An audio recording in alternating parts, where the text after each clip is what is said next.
Hey everyone, a new cyber attack is spreading online, and it looks just like a real Windows update. But beware, it's a trap designed to install malware on your computer.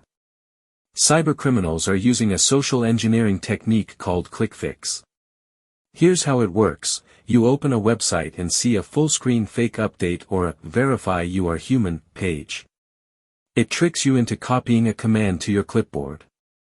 You are then instructed to paste it into the run box or PowerShell, and just like that, malware is installed on your system, often without you realizing it. Here's how to protect yourself.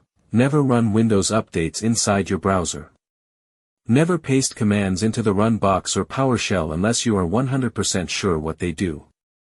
If a site looks suspicious, close the tab immediately and move on.